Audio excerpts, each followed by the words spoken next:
Hi, it's Eric Nuttall of the Ninepoint Energy Strategies. Time for our weekly update. Let's talk tariffs. Donald Trump has threatened Canada with a 25% blanket tariff. Originally, it was thought that oil would be excluded. He then went on to clarify that no, that would supposedly indeed include oil.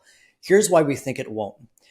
Canada accounts for 60% of net imports to the United States. And so we're simply too big to replace, especially considering that most of the refineries in the United States are geared to process Canadian heavy sour crude. And so there's no substitute.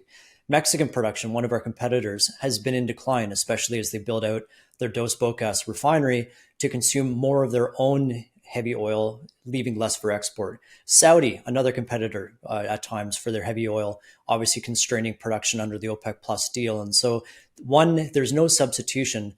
Secondly, of the 4-ish million barrels that we export to the United States, most of them go to Midwestern refineries that are directly connected via pipeline.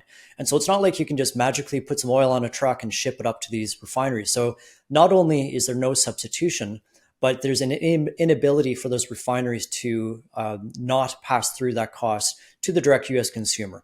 And so given that gasoline is the highest cost of living visible to everybody every time they pull up to the pump on a weekly basis, given that there is a very strong inverse correlation between gasoline prices and presidential approval ratings, and especially given that energy has been one of the biggest constituents of the inflation that we've seen in the United States over the past couple of years, a tariff directly on oil, i.e. gasoline, would directly impede the Federal Reserve's ability to further cut interest rates, which we think is counter to President Trump's mandate.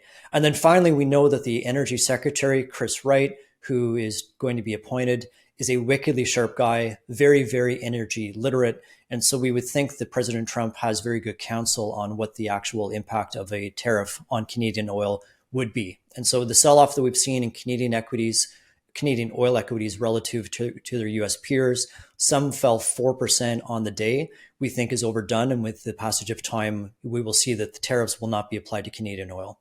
Lastly, we had a deferral of the OPEC Plus meeting that was supposed to be held on Sunday. It's been deferred to later in the week. Our understanding is it is a scheduling issue. Of course, with OPEC, there's always conspiracies and whatnot, but we're not detecting any reason to believe the cohesion is faltering. In fact, what we've seen is that compliance on the part of the three chronic cheaters, Kazakhstan, Russia, and Iraq, has further improved by 500,000 barrels per day in November relative to the Q3 average. And so from what we can see is compliance has improved to a point to allow for the main people that have been doing the heavy lifting, namely Saudi Arabia and the UAE, to, we think, further defer adding barrels onto the market. Q1 is the seasonally weakest period of demand. It happens every year. And so why push barrels onto the market at a time when there are uncertainties around tariffs globally, the impact that may or may not have on the global economy, and then lastly, the seasonal dip in weakness. And so we do think that OPEC Plus, the voluntary members within OPEC Plus, will eventually defer to the beginning of Q2 when demand seasonally inflects.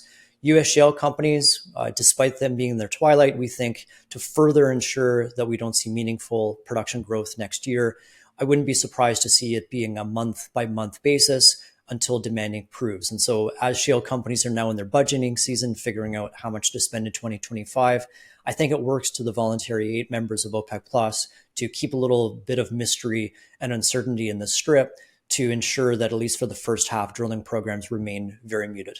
That's it for this week. Very happy Thanksgiving, happy Black Friday shopping to our US viewers, and we look forward to chatting again next week.